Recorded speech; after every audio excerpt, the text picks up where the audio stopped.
This is Chapter by Chapter Classics, the short-form classic literature podcast where each episode walks you through a few chapters of a great book.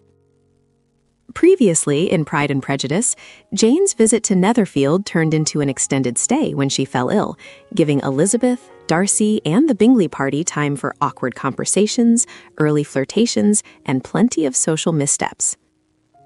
In this episode, we're covering chapters 13 through 23, where Mr. Collins arrives, Wickham tells his version of the past, and some of the Bennet sisters' brightest hopes begin to fade.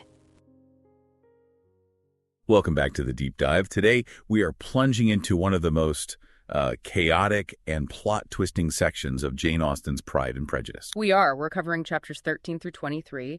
And if you think of the book as a journey, this is where the path gets incredibly rocky. It really is. I mean, two major characters arrive on the scene. One you instantly dislike, the other you're sort of supposed to instantly love, and they just completely reshape Elizabeth Bennet's world. Absolutely. We're going to be tracking how these two arrivals, Mr. Collins and Mr. Wickham, work in tandem almost to cement Elizabeth's belief that Mr. Darcy is the worst man alive. Okay, so let's map this out. We're going to follow the timeline here. We've got the arrival of the dreadful heir, the charming soldier, a truly mortifying ball, and then just disastrous consequences for Jane. By the end of this deep dive, Prejudice is firmly set in stone. So we have to start with the man who sets all of this in motion.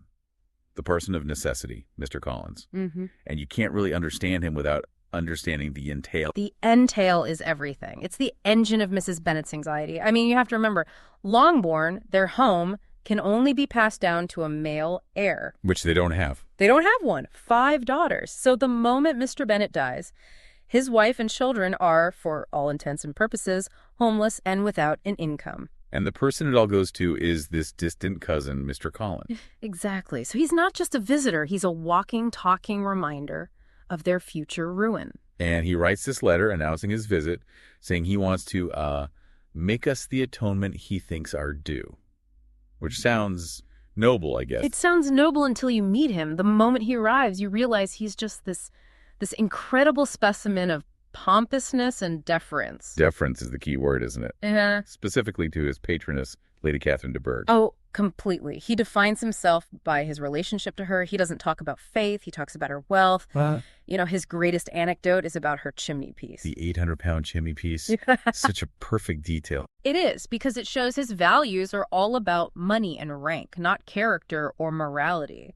And Mr. Bennet, of course, sees right through it. Oh, Mr. Bennet is having the time of his life. He just sees Collins as this amazing source of amusement. Yes, he asks him that incredible question, whether his compliments to Lady Catherine are spontaneous or the result of previous study. It's just devastatingly witty, and Collins has no idea he's being made fun of. Not at all. And he's there with a very clear mission.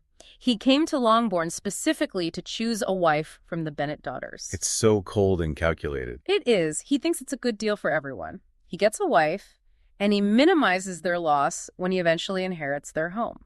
He starts with Jane, the eldest. Right, because of seniority. Exactly. But Mrs. Bennet waves him off her, saying Jane is about to be engaged. So Collins, without missing a beat, just pivots. Straight to Elizabeth. Instantly. It's not about love or connection. It's a transaction. Elizabeth is now the target. Okay, so Elizabeth is now dealing with this oppressive, awkward suitor. And then, like a breath of fresh air, in walks Mr. Wickham. The complete opposite of Collins in every conceivable way. He's introduced at a party, he's an officer, and Elizabeth is immediately struck by him. Austen says he's superior in person, countenance, air, and walk. He's got charm. He has grace. And he zeroes in on Elizabeth pretty quickly. He does. And this is where things get really interesting, because he starts the conversation. He brings up Mr. Darcy. He reveals that they grew up together, that Wickham's father was the steward for Darcy's father. So there's this deep history. A very deep history. And then he launches into this terribly sad story. It's a masterful performance, really. It is. He explains that the late Mr. Darcy adored him, thought of him like a son, and promised to provide for him with a position in the church a living. But the current Mr. Darcy, our Mr. Darcy, out of what Wickham calls abominable pride and jealousy, deliberately denied him that inheritance, leaving him poor and forcing him into the army. And for Elizabeth, this is like the final piece of the puzzle falling into place. It's the ultimate validation. She already decided Darcy was proud and arrogant at the first ball. Right, when he wouldn't dance with her. Exactly. But that was a social slight. This story, Wickham tells her, this makes Darcy morally corrupt, a true villain. It confirms her own judgment of him, which, is very flattering to her. And just to twist the knife, Wickham throws in that little comment about Miss Darcy being very, very proud as well. He poisons the entire family for her in one conversation. It's incredibly effective.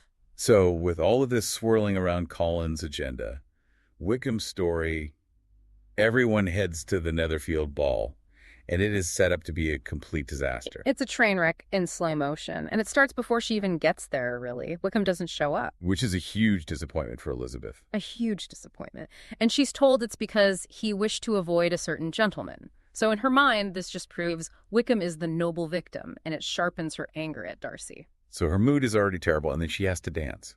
First, with Mr. Collins. 2 dances, and you can just imagine the misery. He's awkward, he's solemn, he's apologizing for getting the steps wrong. All while telling her his main goal is to, recommend himself to her through delicate attentions. It sounds excruciating. And then from that, she's thrust into a dance with the enemy himself. Mr. Darcy. He comes over and asks for her hand, and she accepts. But her plan is to make it as uncomfortable as possible for him. She decides forcing him to talk will be the greater punishment. So it's not a dance, it's a duel. A very tense one. And then it gets interrupted by Miss Bingley, who tries to warn Elizabeth about Wickham. She does. She comes over and says Wickham has treated Darcy horribly and that he can't be trusted. But Elizabeth doesn't buy it for a second. Not for a second. She dismisses it as willful ignorance and the malice of Mr. Darcy. This is a key moment. She's been given evidence that contradicts Wickham's story. And she just throws it out. She throws it out because it doesn't fit the narrative she has already decided is true. Her prejudice is now making her willfully blind. Meanwhile, the rest of her family is just putting on a masterclass in social embarrassment. Oh, it's magnificent. Mr. Collins decides it's a good time to introduce himself to Mr. Darcy. Without being introduced, which is a huge no-no. A huge breach of etiquette. He just walks up, announces himself, and starts talking about Lady Catherine. Darcy's response is just this icy, distant civility before he walks away. And Collins is completely oblivious. But he's not even the worst offender. No, that prize goes to Mrs. Bennet, who starts talking very loudly to Lady Lucas about how certain she is that Jane and Bingley are going to get married. Listing all the advantages of the match, the money. Right in front of everybody. You can just feel Elizabeth shrinking with shame. Yeah. It's her worst fears about her family's behavior realized, all while Darcy is watching. So the ball is a catastrophe. And the very next morning, things escalate with Mr. Collins. The proposal. It's one of the most famous scenes in the book, and for good reason. It's not romantic. It's a business proposition. He literally lists his reasons. 3 of them. First, a clergyman should set an example of matrimony. Second, it will add to his personal happiness. And third... Lady Catherine told him to. Of course. It was Lady Catherine's advice. He's so utterly unaware of how this sounds. He even assures her that he'll never bring up the fact that she has a small fortune. As if he's doing her this huge favor. And Elizabeth, she just shuts him down. Firmly. As clearly as possible, but he cannot process it. He is so arrogant, he thinks she's just being coy, playing hard to get. He calls it the custom of her sex, that her modesty is making her dissemble. He literally tells her he expects her to say yes next time he asks. He can't conceive of being rejected. So Mrs. Bennet panics and runs to Mr. Bennet, telling him he has to force Elizabeth to marry Collins. And this is where Mr. Bennet really shines. He calls Elizabeth in and delivers that perfect ultimatum. Your mother will never see you again if you not marry Mr. Collins, and I will never see you again if you do. It's the most wonderful rescue. He saves her with his wit. Elizabeth is, of course, hugely relieved. But then comes the real shock. The twist. The twist. Her best friend, the sensible Charlotte Lucas, gets engaged to Mr. Collins herself. Almost immediately after Elizabeth rejects him. This is devastating for Elizabeth. It is, and it's a really important moment for you to understand the world these women lived in. Elizabeth is horrified because she can't imagine marrying someone you don't love or respect. For her, marriage is about partnership, affection. Right. But Charlotte's perspective is completely different. She is 27, she's not a great beauty, and her family has little money. She sees marriage as the only honorable provision for a woman in her position. It's a career choice, basically. It's survival. She accepts Collins solely from the pure and disinterested desire of an establishment. She knows he's ridiculous, she's not blind, but she chooses a comfortable home and financial security over the risk of spinsterhood and poverty. And Elizabeth judges her so harshly for it. She does. And in a way, that judgment reveals Elizabeth's own privilege and her own romantic idealism. She can't understand Charlotte's pragmatism, which proves she's not quite the perfect judge of character she thinks she is. So while Elizabeth is reeling from that, the final blow lands. This one aimed at Jane. Yes. Jane receives a letter from Caroline Bingley. And the news is just awful. The entire Netherfield party has left for London, and they're not coming back all winter. And the letter is just dripping with malice. Caroline goes on and on about how much time Bingley is spending with Darcy's sister, Georgiana, and how fond they all are of her. The message is crystal clear. They are trying to separate Jane and Bingley for good. And Jane, in her typical generous way, tries to find a good motive. She refuses to believe they could be so cruel. But Elizabeth sees it for exactly what it is. She blames Bingley for being weak, for having a want of proper resolution. But who does she blame for influencing him? Darcy.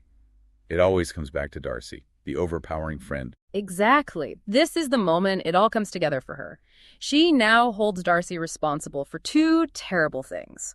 A private injury, what he did to Wickham, and now a public family injury, destroying her beloved sister's happiness. Her prejudice is now complete.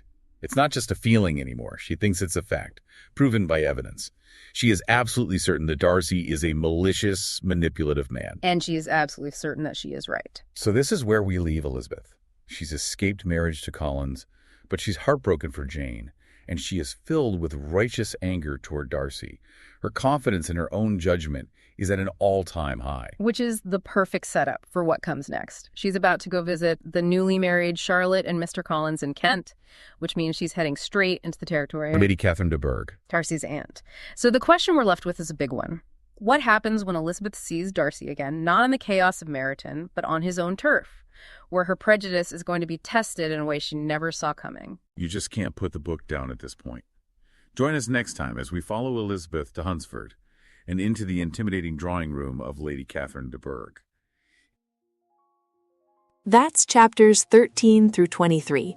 Mr. Collins settled with Charlotte, Wickham planted firmly in Elizabeth's good graces, and Jane's future with Bingley suddenly pulled away. In our next episode, we'll pick up with chapters 24 through 34, following Elizabeth to Hunsford, meeting Lady Catherine de Bourgh, and watching Darcy's first proposal go very wrong. Thanks for listening to Chapter by Chapter Classics. If this episode helped you follow the story, follow the show in your podcast app so you don't miss the next chapter.